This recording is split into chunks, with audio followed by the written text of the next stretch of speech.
What up? Welcome to the LonelyMans podcast. We're starting late. Ben Basong can walk in at any minute. Does my microphone work this time? It does. You can see the levels up there. No more pranks. Levels. Check it. We got the new Lonely Cam going. Yeah.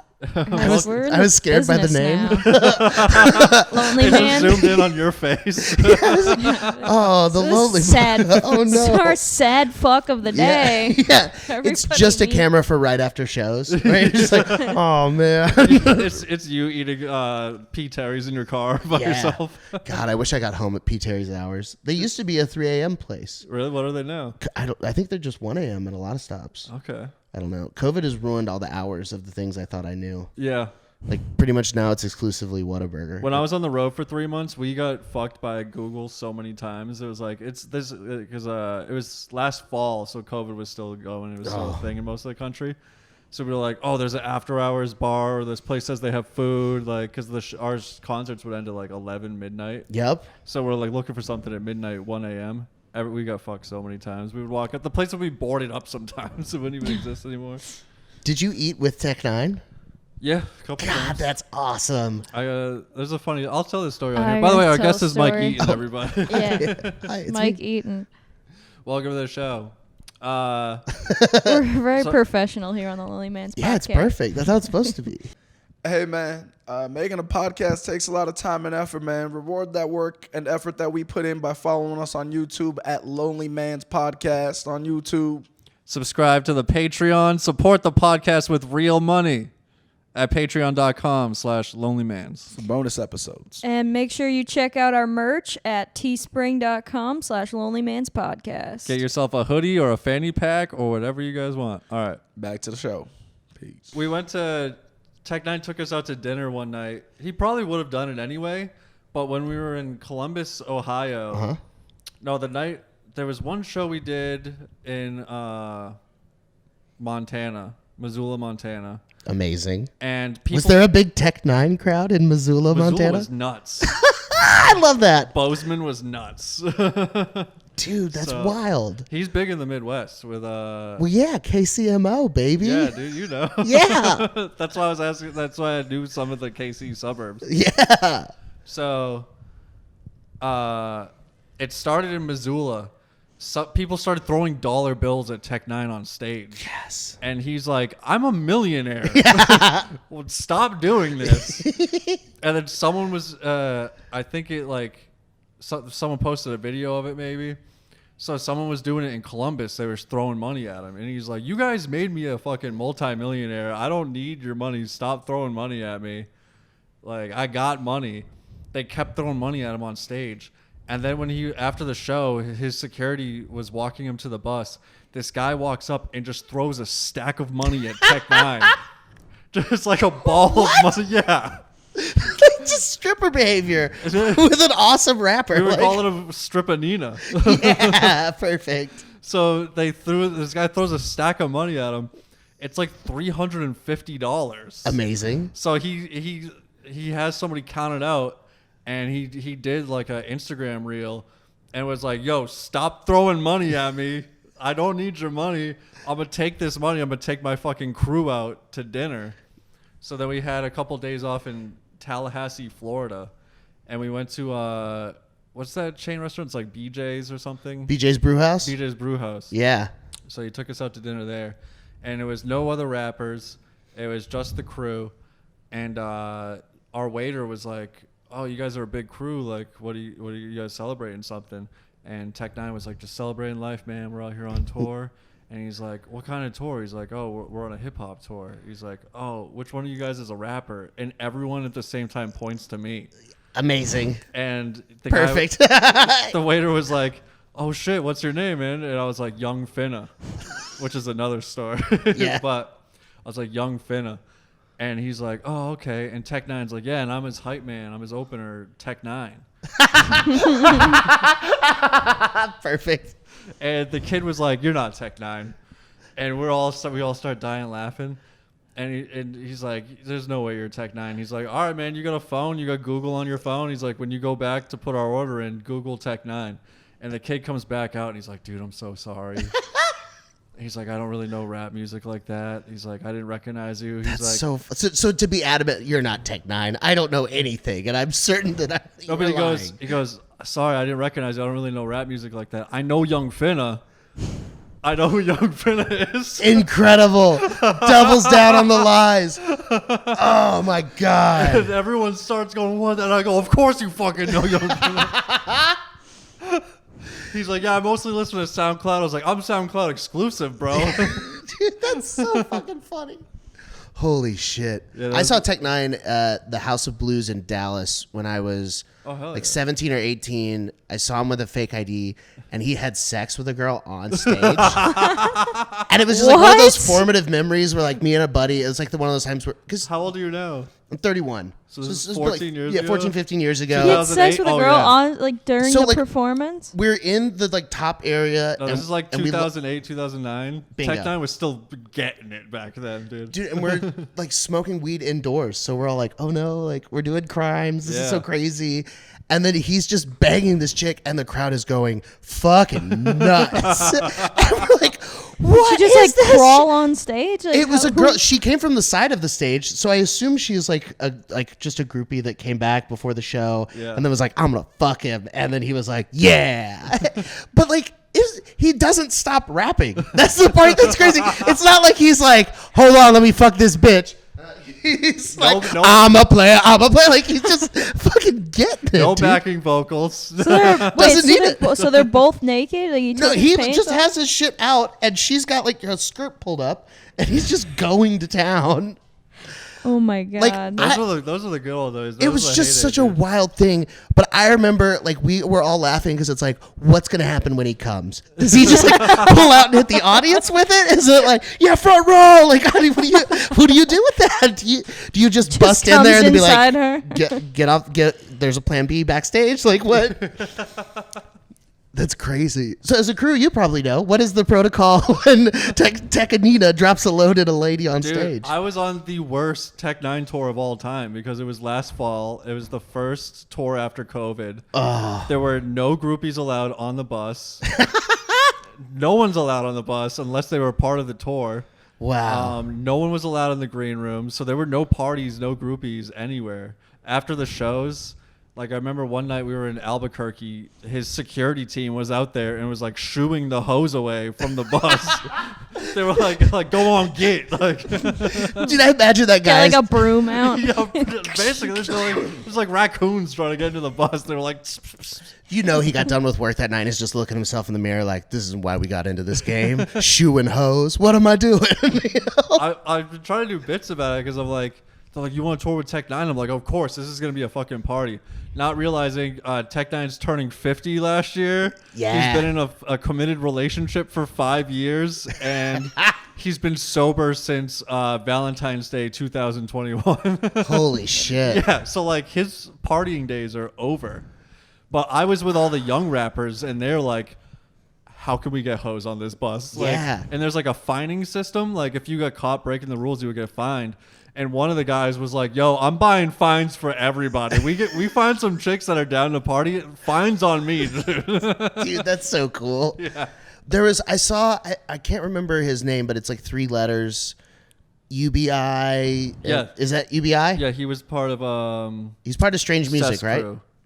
So he was performing with a guy named Wax at the Mint in LA. Yeah. And me and Eli went Wax? to, I think maybe, I don't know, it's a white guy that raps really fast. Maybe I think it's just Wax. Okay. But Eli was obsessed with him, was like, hey, we have to go to the show. And so we went to the show, and then that guy was up, and he was super fast. Like, his words were just amazing.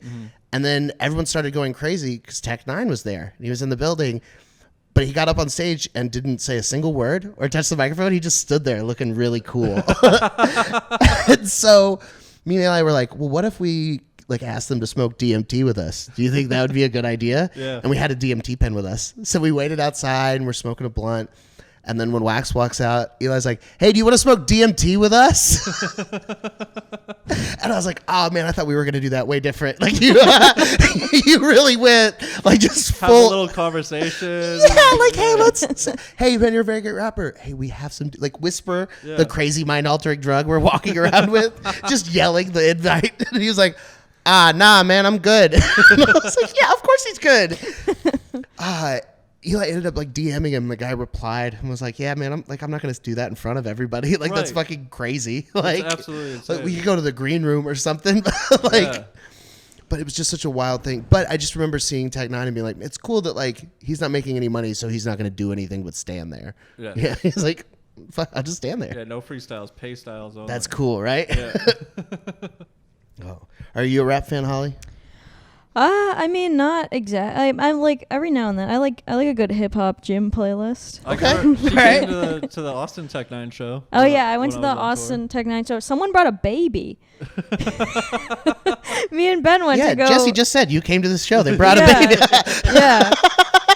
They brought like an infant child, like an infant child, like a 2-year-old little girl, and they're like rocking her, like rockabye, like Tech N9ne. Like, I've seen babies at shows with like the big like industrial headphones on. No headphones. Yeah, the baby was loving it. That baby's gonna be fucked up. Yeah. That baby's like. Baby's gonna start drinking Caribou Loos at 6. You know. I like that you're tapped into this whole season. Dude, I really liked Tech N9ne for a long time. Yeah. That's why I saw him at such a, like, when he came through Dallas, it was like, we have to go see this guy. When I was 17, I went to the Tech N9ne show. I think it was the first time I fingered a girl was at the Tech N9ne. Yeah, dude. Tech N9ne shows go off. He's fucking cool, man. I remember when I was, like 17, 18, like trying to be like a player. Yeah. So I grew up in like a rich suburb of Fort Worth. And I had like my dad's credit card. South Lake? Yeah, South Lake. So I didn't have to pay for anything. We had a day off in South Lake. Yeah. Have you been there and seen the giant stainless steel dragon that this guy built? Yeah. We met the guy that built it. And like, we had a day off and we were walking to the ATM and the guy's like, where are you guys walking? We like stopped and took pictures with the dragon. Yeah. And we're like, who the fuck built this thing? He's like, Correct. hey, what's up, guys? I built this dragon. And he's like, what are you guys doing? We're like, oh, we're walking to the ATM. He's like, I got you. And pulls up in this like thousands of dollars like golf cart and fucking drives us onto the street and whips us over there or Hell whatever. yeah. But sorry, anyway. That's what I know about that's South a very Lake. South Lake move. He's Like, a millionaire. He like is a real estate magnate and he spends his money on stainless steel dragons and he's retired and wants to build Legos. Yeah, his life rules, dude. Yeah. Pretty sick. It's just a bunch of like rich white dudes that are in like the either like super money phase at their executive stuff. They're on their 40s and 50s and just bank. Yep. And they built it by design starting about 25 years ago. They started zoning all of the like farmland out, and Ross Perot Jr. owns like a big ranch there. So it's like a by design wealthy neighborhood. Yeah. So like growing up there was very weird, but my best friend in high school, his parents split up but wanted him to stay in our school district and stay playing on our football team. So they got him an apartment. So for junior and senior year, we had an unsupervised apartment. Oh no. Fake IDs and unlimited budgets. So it was just like, how much trouble can you get in? Yeah. And I mean, we should have been arrested so many times and nothing ever happened. Like the cops just didn't care because we were just boys being boys. You know, we were getting drunk at 4 a.m. and, getting cops called on us for having parties on weeknights with all these working people around us struggling to live in these apartments. You were a junior in high school and he had his own apartment? Oh my God. I would be Yeah. dead if one of my friends had an apartment. For sure. I should be, for sure. I got so much alcohol poisoning. But Yeah.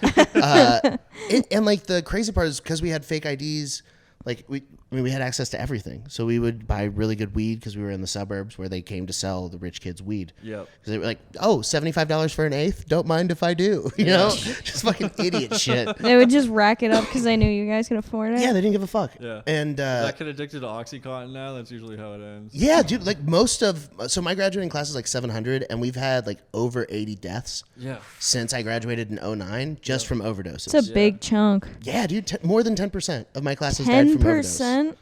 Wild. Wait, 80. Wait, how many people did you say it was? we were 682, and we've had over 80 die from overdose. That's crazy. Yeah. they can afford heroin, and then they get some of the really good heroin, and they actually don't do too much. And I thought heroin's cheaper though than oxys, yes. Than oxys, yeah, but it's still not. Then your habit becomes more expensive. Yeah.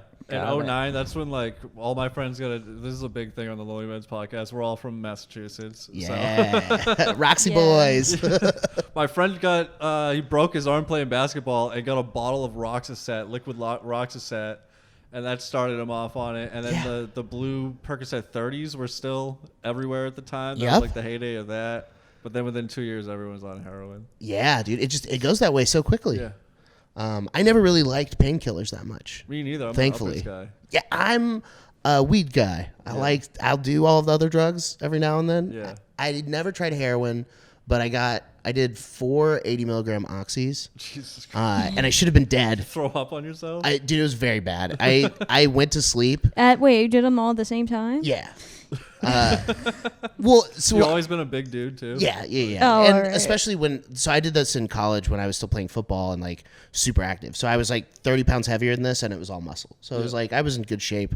So I could throw unlimited amounts of drugs and booze in my body and just be fine. Yeah. I was just 19 and invincible. Would you have like your own 30 rack at the party? Oh, always, dude. I would have to pick up like a Natty Light 30 rack to go to a party, and I'd give a couple away. Yeah. But if I did that, I was sober at the end of the night. It's just Yeah. I couldn't drink beer fast enough to become drunk. And then I found liquor, and my life was over.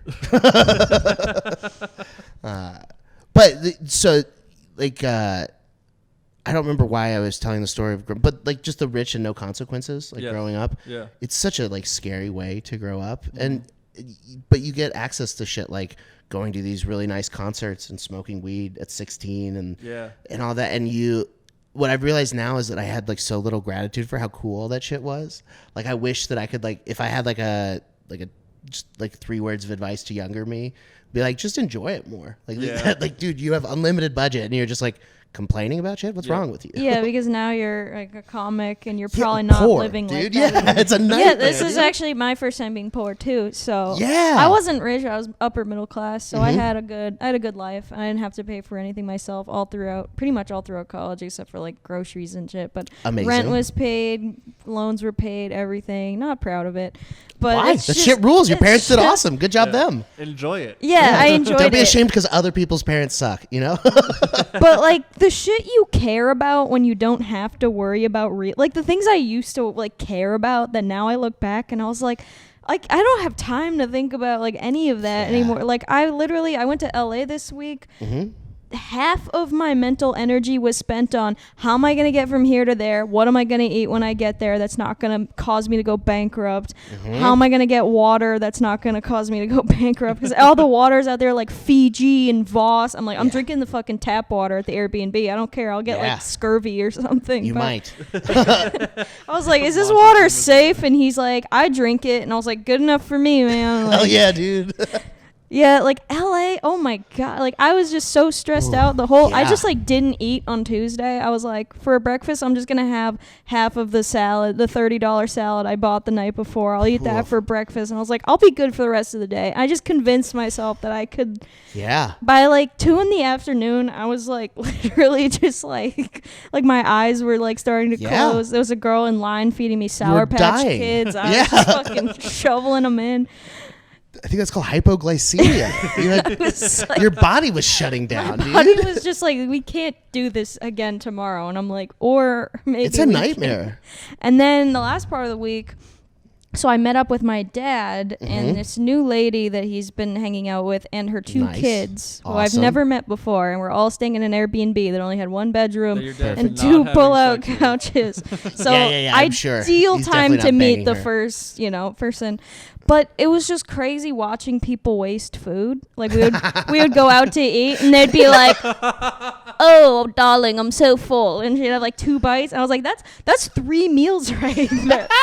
Like, bitch, that would get me till Sunday. Like you're just about Did you to bag throw up that the away. leftovers? I wanted to take my pancake to go. You're the queen of leftovers. I am the queen of. I hate wasting food. There's nothing funnier than a thrifty person going to LA. I've never It's just paid like for it. the least. An Uber from the airport is $100. Oh my! I took a cab and it goes by the minute, and we got stuck in traffic, and I'm just Yeah. watching the meter go boop, boop, just like having a heart Just attack in the tears. back. I'm Yeah. like, can you let me off here?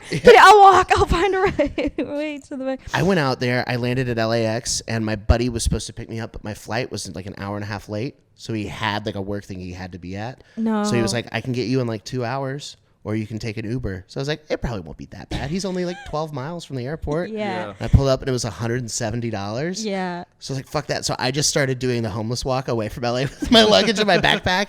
And I walked like a mile down Sepulveda. And I went from being like, it was a lot of us walking with luggage to almost none of us walking with luggage to a lot of us walking with luggage for a whole different reason. I was like, oh, these people didn't come with this luggage. This is their belongings. Yeah. That's, I'm going to get an Uber out of here. You're one of them. Like, And it was so much, it was like $60. hey man, where's your tent? Yeah. Oh, so then my dad accidentally booked the Airbnb on Skid Row because he didn't know about location. So he's like, "Oh, it's a beautiful loft. It'll be nice."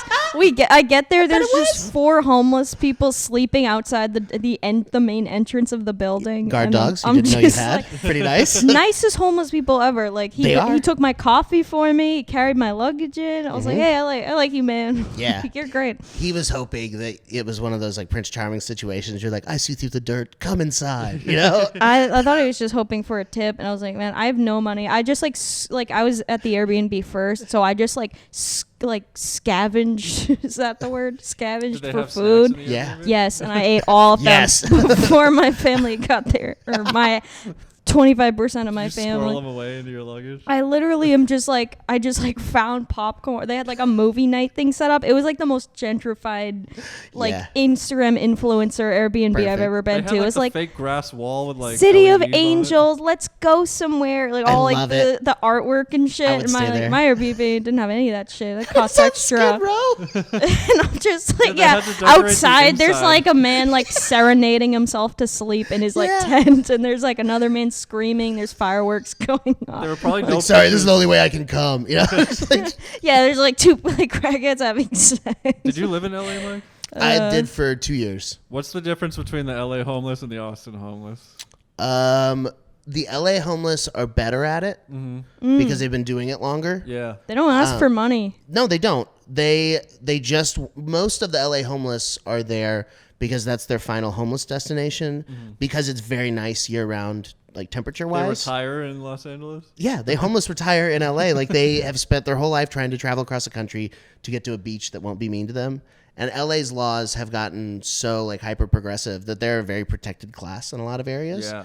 So they have homes that they've built on the street and they pay no money and their whole life is free and they go and they swim in the ocean and walk around the beach all day. Wow. So like their life compared to here, it's 110 degrees. You're fighting for somewhere to stay. Yeah. A lot of your fellow homeless people have recently become homeless and now have guns. So they're taking over new territories. And then there's like the gang side of it where you get into protection. And so you're like, oh, well, now there's like a race war going on between the different I homeless wasn't even camps. really aware of this down here. Yeah, there's a lot. Dude. How do you They're know all intense. this about the homeless? I talk to them sometimes, and I also when I first I moved to Austin in 2016 the first time. Yeah. And when I moved here, I did this thing in Dallas where when I picked up weed, I would pick up a homeless guy, and then I would get him high, and then get him food. Because to me, it was like if I was homeless, it would just be such a bummer knowing I was never gonna I wasn't gonna be able to smoke good weed again. And just like Yeah. there's something very satisfying about getting super high and getting food. Yeah. So for me, it would cost $30, and I could just make a stranger's day so much better. So I started doing that because it was just like a really nice thing to do. Yeah. And I was like, this will be You fun. didn't put it on YouTube or anything? Of course, well, they don't want to be filmed. They're fucking, and we're Yeah. doing crime. Like, like Because I don't everyone who would think of that now in 2022 is like, I can monetize this. and so that was the thing. Like, I didn't do it. I didn't talk about it on stage for a long time because I didn't You need don't to. want to seem like a martyr. Or But then when I something. moved to Austin, like I tried to do that, and it worked for a couple times, and then I would just like get a closer to downtown homeless guy, and they would be so ungrateful and so demanding, and like, well, why don't you give me some money then? Yeah. It's like, dude, I'm picking you up, getting you high, and taking you to food. Like, you can't just be nice about it. Yeah. There was such an aggression that happened here, and I think it's because Austin paints itself as a bleeding heart liberal town, Right. and there's a huge college population that they're like this new generation of, I think they call them slacktivists, but they're young people that talk a whole lot about how they are going to change things and how they're going to do marches and rallies and they're going to do these petitions and they're going to cancel people that say bad stuff and they're going to monitor language. But don't touch me. But none of it ever fixes anything, and a lot of it is ego driven rather than compassion driven. Yeah. So you see like these young kids telling black people what they should be offended at. And they're like, hey, you should be mad about this. Let's do that. So like that is the attitude. And then you have a black homeless guy that actually needs help. And it's like, well, help him.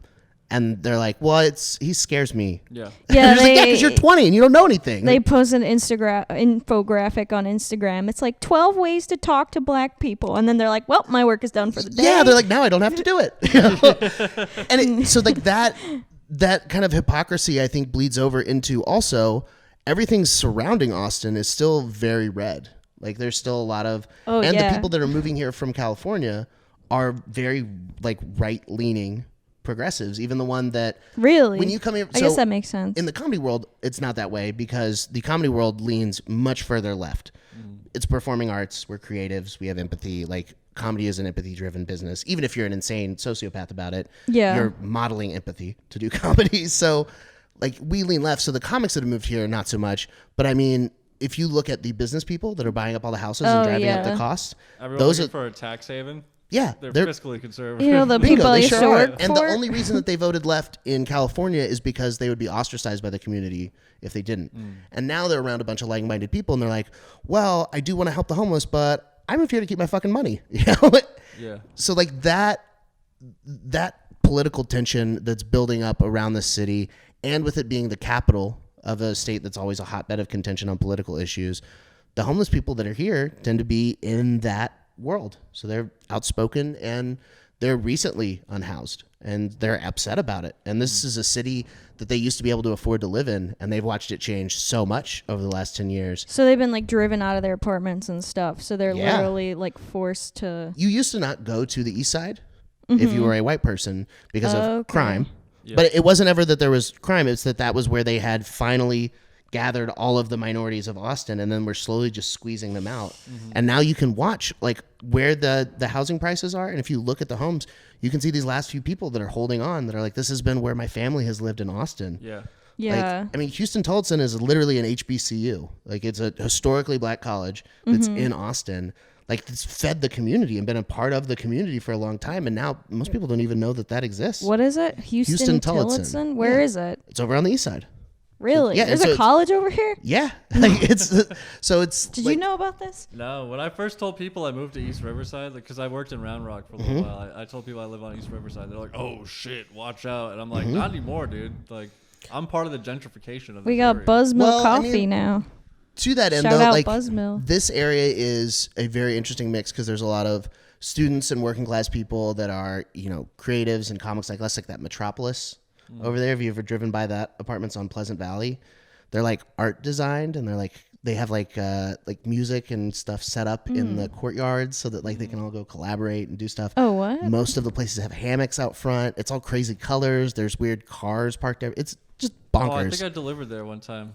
So there's like shit all, like that. Pastel houses and shit. Yeah, it's very weird, and the rent is like $1,400 for a 1-bedroom or something. So it's like not That's a lot great. for me. Yeah, there's a lot that's just like that shit's getting driven out. But a lot of this is working class people, where there's a lot of people not on leases living in places. Yeah, this complex has a lot of families. Dude, that plus like most people around here don't have a license to drive. They just have a car, so they drive it. So like there are more accidents in this area than anywhere else in Austin. Interesting. There's a lot of cracked windshields in this parking lot, and cars with like busted out headlights and stuff. Dude, and the cop presence around here is insane. I mean, there's shootings every night. I mean, if you don't have the Citizen app, it's so fun to just watch this area in general. When Paul Cyphers lived here, he got off social media and dating apps for a little while and just got obsessed with the Citizen app. He needed something to check all the time. So, oh God, what an awful one to choose! Yeah. He's like, "Do you know what's going on around here?" I'm gonna get rid of rejection and FOMO by just super anxiety. Just a couple of weeks ago, Nat Rogacheski picked me up to go so we could go do one of those magician gigs, and there was a police tape. There was a murder just at the complex next door. Oh Yeah. yeah. And it had been going on like all day. Like the cops lit up some guy's car. He was like on. So on the run. that it's so funny the way it's all connected. Colin O'Meara lives near here. I think he's at that complex. And he lives literally next to where that was happening. He slept through it, and when he walked outside to go to his car, the cops were like, "Hey, this is an active crime scene," and he was just walking past this car with bullet holes in it. And he's like, "Fuck, they missed my car. I could have got money." Yeah, that's what I would think too. Like, fuck, I could probably get some. You insurance. want your car to have bullet holes in it? Oh, I guess they'll I replace want it. to replace my car. Yeah. Dude, I used to live near the Crescent, which is like Lamar Airport area, which there's so much bomb Wait, Chinese there's another food. airport? No. Airport Boulevard, where the old airport was before they built Bergstrom. So Austin has had like 3 good ideas ever, and one of them was moving the airport out of the middle of town. Okay. But the rest of them have been pretty terrible. But so up in that area, there's 99 Ranch, which is like a Chinese grocery store, which is awesome. Ooh. And then there's like the best ramen in town, Sazin. And then there's a couple really awesome restaurants. But so I live right over there. And one night I pick up my wife from work, and it's probably 11:30. We have a drink. We go home, and there's cops all outside of our complex. And we're like, oh, hello. And I'm like, fuck, if it's a DUI checkpoint, like this might not be great for me. I was literally just drinking, fuck. And so I pull up and I'm like, "Hey officer, what's going on?" And he goes, "What unit do you live in?" And I'm like, 2321. And he's like, "You're not going to be able to go to your apartment." And I was like, "Oh, why not?" And he's like, "Well, I can't tell you, but just Google it, maybe. Just look on the news." And I was like, "But you can't tell me? You can tell me to Google it? But like, what's going on?" And he's like, "There was a murder in your building." And I was like, fuck, dude, what? So he like whispers it, and I'm like, oh shit. So we go back to the bar to like wait it out. Yeah. And so we have a few more drinks, and then we come back. They're all still there. And now I'm like several more drinks deep. And I'm like, And I walk up, and he's like, "Yeah, you guys need to find somewhere to stay. This is going to be another 6-7 hours." It's like, what the fuck? So I grabbed us a hotel. The next day we come back, and the office had sent out like a letter to everyone's door. So we lived in like a U-shaped building. This lady comes home from work, finds that her husband cheating on her, and she shoots him, but it doesn't kill him. So he tries to run away, and he runs down the hallway, and she chases him down the hallway and shoots him more to kill him. So he's dead in the hallway, right in front of my fucking door. So that's why I couldn't go in, because literally I live right by the corner, and as he turned the corner, like before he turned the corner when she killed him, he just dies right there. So there's just blood and all. So when 2322 can walk right into his house. Bingo. So like when we fucking finally get to back, there's still all of the shit on the ground where they have to clean up all of the blood and everything. It's like, icky. Like, there's gonna be ghosts here now. They let you. Do I get rent discounts for Just ghosts? like staging the place. Yeah, man, it was a nightmare. You split rent with the ghosts. Yeah, they better fucking pay. So they just left all the blood there. They're like, all right, home They sweet had home. like shit on it to soak it up and clean it. Ew. But they're like, you people need to get to your homes. And we're like, well, we do that. We do need to get to our home, but fuck. So like crime in Austin's pretty bad, but it's also cool because this is like the most alive the city has ever been. I mean, I've never seen more packed out shit like concurrently. Yeah. It used to be if there was a big concert in town, like if someone good was at Stubbs or if someone good was at Paramount or at the ACL Theater, everything else kind of dwindled. And now it's almost the opposite. If there's someone there, that means that like that's sold out, and then 3 more things are gonna sell out. This whole city's lit, like at all times now. Like every weekend's crazy. Yeah. My mom's coming next week. Woo! What are you gonna show her? I don't know. I think I'm gonna take her paddle boarding Good, and good. like some type of barbecue place, some type of Great choice. Tex-Mex. Yep. Do shots on 6th Street. Yep. I'll do shots on 6th Street with Robin. Robin's fun. Fressa's has an amazing patio. Oh, I've been heard going there about. recently. I'm a big fan. I used to work for this construction company, and I had to look up a bunch of restaurants and research. I pictured you with a them. hard hat and a hammer. That's why. That's why I looked confused for a second. Like this. No, bitch in it was construction? in office. Yeah, that I figured it out. All After a he's second. doing I was- drywall. I think It took me a second. I was like, oh, they have HR. Like. yeah, and I looked up like a bunch of like brunch places, and I think that was on the list, and then they didn't use any of them, and then they let me go. So it was Awesome. a good experience. Hell yeah. 10 out of 10. At least you got that PDF though. Oh yeah, it's on their computer. I don't have it anymore. It's gone. But yeah, Fresas does look good. It's like all Mexican food and like brunch and stuff. It's like gentrified Mexican, basically. And huge patio, which is nice. And Okay. they have chef-driven ice cream that they do like rotating monthly flavors. One of the ones this month is an orange dreamsicle, and one of the ones last month was a lemon meringue pie. And they both were 10 out of 10. I haven't had an ice cream in a long time. Mike's tapped into everything, dude. Dude, Yeah. Dude, I have not missed This ice is just cream like a walking, ever. like do 512 trip. I try to like at least know the town a little bit because it helps. I mean, just like purely from a comedy perspective. Yeah. My references can be more dialed into the community, which helps because then you get to know other places that you go and you can get that same thing. Like there's always a city or a college that someone hates in that town. Yeah. There's always like the local food spots that the people are into, and there'll be the one that's very stereotypical. So you learn that about one town, and then you can kind of learn it about any town. Yeah, I feel like people don't realize how much research goes into good comedy. Like every time, like whenever I like write jokes, like I'll just like look up like random facts about shit or like word association. Like I'm not thinking of this on the top of my head. I'm spending hours being like donut plus valley equals just like looking up random words and just seeing if anything, like just throwing shit at the wall and seeing what wild, sticks. right? Yeah. That's why in Fort Worth I was looking up the building that we were in. Oh It yeah. was super interesting. It was like this Flatiron building. Oh hell yeah! What part of Fort Worth? Like Stockyards area or? We're in like the downtown area. It's like Yeah. the Panther Club, the Sleeping Sleeping Panther. Panther. I haven't It's been like to a that really old building. It's in this like triangle-shaped building, this Flatiron building. Oh hell yeah! It's supposed to look like the Flatiron building in New York, where the founder, the guy that's Fort Worth is named after, he's buried under the Flatiron building in New York. Oh, right on. So then they designed a building just like that in Fort Worth. Well, Fort Worth is a bizarre city because it's just the Dallas billionaires that hated the culture of Dallas. Yeah. They were like, hey, let's just build our own city pretty close and then do all the same gentrification and like fucked up gerrymandering so that we can control it. Dude, so my favorite thing about Dallas and Fort Worth, the city centers of each are probably an hour apart if you're driving at any normal time of day. Yep. But they also touch each other at the What? DFW airport because they are both designed in these weird things. So both of the cities, if you look at them on a map, look like they have these big dicks that are just sticking out and touching at the airport because it's just like this stupid pissing contest because they want the tax write-offs from the DFW airport. So they That's so both funny. touch, hence the DFW airport. I've never Dallas and like Fort Worth. been like, wow, Fort Worth is crazy. Like I've never done anything in Fort Worth. We went to a park and we went to a lake. It was like a puddle. That's a very Fort Worth day. There is some cool shit there. They have, so TCU is on campus, or there is the college there. Yeah. Which is a pretty decently sized private school. Oh wait, think no, we were I at went the out on a park bar building. strip in Fort Worth. I went to Bodega. Yeah, and, Bodega's very fun. The little you walk Yeah. in the back through it. Yeah, and they have a couple of like they have a Japanese gastropub there called Shinjuku Station that's amazing. Ooh. Some of the best sushi We I ever ate, had was in South Lake. I can't remember what the place is called though.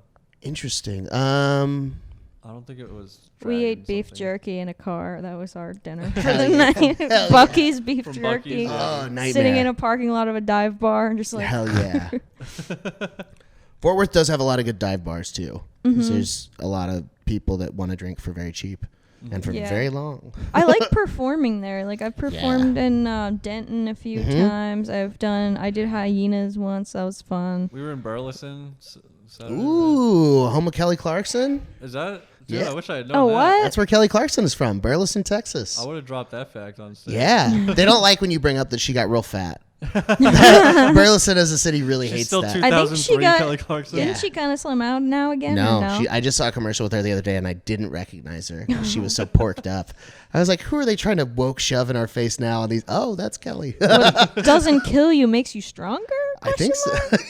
But I mean, like her voice does get better when she gets thicker. Yeah. It's I the guess same that thing with makes Adele. sense because Yeah. it's like, It's more for it to reverberate. I don't know. yeah, I don't know how anything works. I'm I not an audio realized. engineer. Yeah. After like moving out of my parents' house, I realized I don't know how anything works. Like I literally get stressed out just not knowing how like the stoplights change. Like I just don't know anything, and I just realize it sometimes, and it freaks me the fuck out. I'm like, my whole world is fake. I just lie to myself all day long, so I don't have to realize how many things I don't know. The worst part though is that's what everyone's doing. Yeah. you're all just just lying bordering to on each enough other. self-awareness to realize what's happening. Yeah. But most people that are doing that have no idea. And they just fake it. They're just like, Yeah. I'm the smartest person in the world.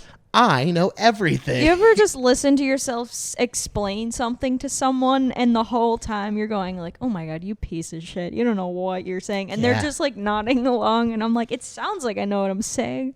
My worst one is like vocabulary, because I have an extensive vocabulary and I know how to use words, but every now and then I'll use one and I know Wrong. I used it right, but I won't be able to explain why. Like the word dejected. I was trying to explain the adjective of it and my brain is just like, it's sad, but it's not sad. It's, I used to be able to define words so well, and Yeah. now I can use them, but please don't ask me what that word means. yeah, man, defining words feels like... Dude, Darian Irwin said one of the funniest things in the whole world to me the other day. He said he was super high and he was trying to spell letters. And I was like, what, like with letters? And he's like, no, I was trying to spell the letters. And the rule was you can't use the letter in spelling the letter. And What so does he mean by that? exactly. So I was like, how would you do it? And he's like, I know, it's very difficult. How do you, A would be like, oh, EH. fuck. So I did EH for Oh, A. yeah, That's where I started. I was like, Oh, fuck, okay. all right, A. Be a good EH, there we go, ring. phonetics. How do you spell B without B? You can't. Exactly. So like I just started going through. I was like, "Fuck, you can't do any of it." And then I'm like, "Oh, EAUX, got that one." He goes, "It's a lot farther than we got." But it's trying to define words feels like one of those impossible high tasks. You're like, "I know it's there, but I don't know how to put those words in order." In 2020, I went to Colorado with these people, and they were all like huge stoners. I've never seen anyone take more dabs in a single day. Like just like morning dab, tying your shoes dab, eating snack, like just any occasion they just had another dab. And That this sounds guy cool. I like would that like person already. this guy was just like he was just talking. He had all these business ideas and blah blah blah. And he The cocaine of weed, dude. literally It's the crack of weed. and he would and he would use every single like idiom or like expression just completely wrong. Like I forget all of them, but like That's the way the cookie literally- crumbles. He was but he would like get the words wrong, and I was just like in my head I was just like dying, but you couldn't correct him or he'd get really mad about it. So I just had to be like, yeah, you know, once in a big moon it does happen. Like and he would be so confident. Like he said it with such confidence. He's like, man. yeah, so we're gonna go out there, you know, it's gonna, you know, it's once in a fat moon, you know, we just get to see that. And I'm like, right on, man, like once. And he would just like, I forget the other ones, but he did it like so many Blessing in times. the skies. Yeah, dude. I love those.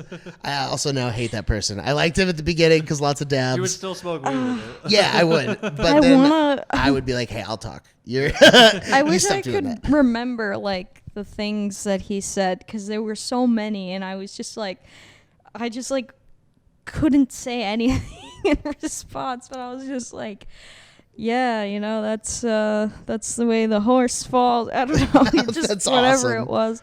I'll have to find him. I bet I wrote him down somewhere because there were so many. It was just pure entertainment. Just to find that guy. Just to Yeah. hit him up and be like, "Hey, man, we want to have a Zoom conversation." No, I'm not gonna hit him. It was my ex-boyfriend's best friend. Not Oh. gonna- that would be weird. But at least now you know how to find him if you Yeah. ever really want that information. Man. We're that coming would- to the end of our podcast. yeah. We have a segment. This podcast comes out on Monday, so we do Repressed Memory Mondays. Oh yeah, Oh. repressed childhood memory. If you have a fun one. Keep it fun.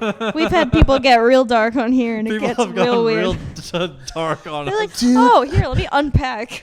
So one time this is separate from the memory, but I do want to say this first. So I was hosting a roast battle for a comedy festival that I got into, and I had up until this point only ever done 2 roasts in my life and didn't do great at either of them. Like I had some good stuff, but I hadn't worked that muscle at all, so I didn't figure it out. And they asked me to host it, and because I was at the festival, I was like, I can't say no. What a great deal. So I'm hosting it, and then they're having like a pre-roast meeting for the people who want to sign up for it from the festival. And the guy that put it together was like, hey, go say a few words about roasting, give them an idea of what to do. So I have no idea what to say. So I get up on stage talking to 50 comics and like 20 industry people. Like, hey guys, I'm Mike. I'm going to be hosting the roast tomorrow. The roast is going to go a lot better if you talk to your roast partner and tell them, like some stuff about you. Like if you've been raped a bunch, tell them. And I was trying to give like an example, and like I didn't realize how dismissive it sounds. And this one comic in the back just goes, "Raped a bunch," and I've just lost my shit on stage. Like, sorry, but you get it. Like if it's bad, talk about it. Repressed childhood memories, man. Like a fun, embarrassing story. I know. I feel like it's got to be. My childhood was sad for a little while, so trying to think of a happy one. There was a kid. Okay, so here's a crazy one. It's not happy or sad. It's just bonkers. All right. There we go. My parents split up. My mom's a single mom, so she's working her ass off to try and afford a place. She finally gets us like her own apartment, and it's such a cool thing. And I have my own room, and it's very exciting. And then for the first time, I'm living not at my grandma's house. I'm living in an apartment complex, so I can meet neighborhood friends. And I start making so many neighborhood friends. I'm like, this is so fucking cool. I have friends my age that are not from school, and we can go play after like school together. This is so awesome. So I'm so happy, and I'm like socially flourishing. And then one kid started showing up, and his name was Frog. And the reason his name was Frog is because Frog had a dead frog on a string that he just brought everywhere with him as a pet. He was like, this is my frog, I'm Frog. And that was just who that guy was. And then Frog got an airsoft gun and started chasing us all down with airsoft guns. Yeah. And like just shooting With all of the younger frog kids. still dragging behind. Frog and gun, just chasing it. Terrifying. So like we're trying to figure out how to lure him in, and we found out that there was a girl at the apartment complex who had become a prostitute, but she's like 14. So it's like she's a child prostitute to other kids. So she's like, I can make my money by fucking the other kids my age. So like, you know, we're 10 or 11. So she's like giving us a business card that has all these sex services on it and like prices next to them. And we're like, I don't even know what that is. You know? This girl's a millionaire now. Right? She You're just invented paying to get molested. bingo. Yeah, like what a wild career path. So we're like, what if we buy Frog a blowjob and then we can ambush Frog? So a group of us get our allowance together and buy Frog a blowjob, tell Frog that this girl's going to blow him and that he has to meet her at this part of like the apartments by the gazebo.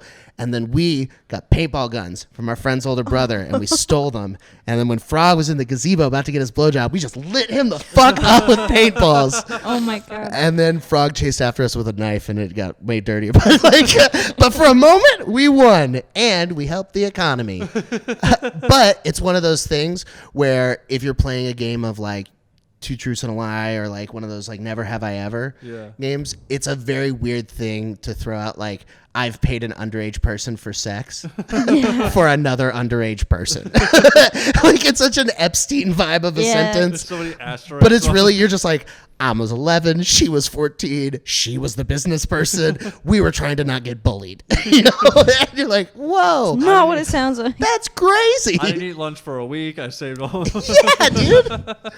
And that, I mean, How much did she charge for a blowjob? You guys had to all pool your allowance together. I mean, because we're like 10 or 11, and I don't think any of us had very much money, and we still wanted to use some of our allowance. So I think like it was like $25. Put the rest on credit. Yeah, right. But I think we had to come up with $25 was the amount. But it was one of those things too, where we were pretty sure like that she was lying about it. Yeah. And I think she was pretty sure that we were too dumb to know the difference. So like, I don't know that anything was ever going to happen between her and Frog, except they just met up at this place. Yeah. And Frog's also a disgusting kid. Did you kid. even have to set things up with the girl? Or couldn't you have just told Frog you bought him a blowjob anyway? Dude, we were 11. Probably. Like, if like looking back on it, I could have definitely fucked Frog up way worse. You know, if I had all of my 31-year-old faculties to ruin a child's life, I bet I could do a better job. But 11, I wasn't that great at it. What do you think he's doing now? There's no way he's alive. There's no way a kid with a dead frog didn't like pick a fight in juvie and get stabbed. Yeah, or he's in prison for life or something. Yeah. Dude, his name is Frog because he had a dead frog pet. Like, he's not doing well. That's so gross. Mike, thanks for hanging out with us. Dude, thanks for having me. Sorry that got weird at the end with No, the frog. that was perfect. That was exactly what we wanted. why I love that segment. Fuck Because yeah. people come out with the most wild shit. I bet, especially with comics, we're all such damaged people. Yeah. It's like repressed memories. Yeah, we should have a little jingle. That goes Yeah, dude, make it sound real happy. I'll make it Repressed Memory Monday. Yeah, Yeah, it's I guess I know I perfect. can sing to do. No, I'm just kidding. Whoa. Imagine if I actually thought I could Hyphen sing.